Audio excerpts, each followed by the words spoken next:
racist. I am convinced that that's not relative.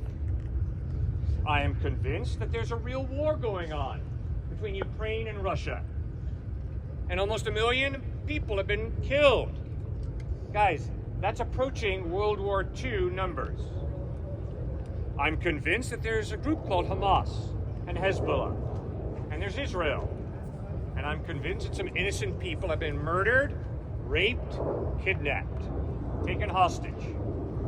Therefore, I'm convinced that good and evil are not relative, as is taught too often on this campus. I am convinced that there are, maybe not many, but at least a few moral absolutes. And the only way there can be a moral absolute is if there is an intelligent mind behind the human mind who defines what's right and what's wrong. And I experience a conscience every day. And when someone is mean to me, I say, you should not have talked to me that way. That was demeaning. And I don't think I'm the only one out here like that.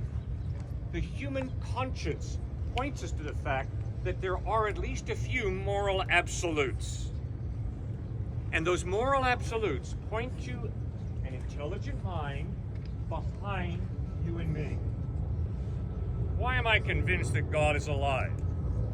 Because after living a sinless life, after teaching amazing ethical teachings, after bleeding and dying on a cross, and after being buried in the tomb of Joseph of Arimathea, Jesus rose from the dead, which means he is alive today.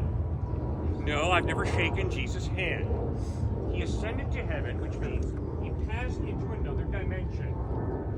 But he promises to return again one day in power and great glory. Well, that's stupid, Cliff. You really think Jesus is returning? All right, let's consider the options before you conclude that's stupid. Let's say that Christ is not returning.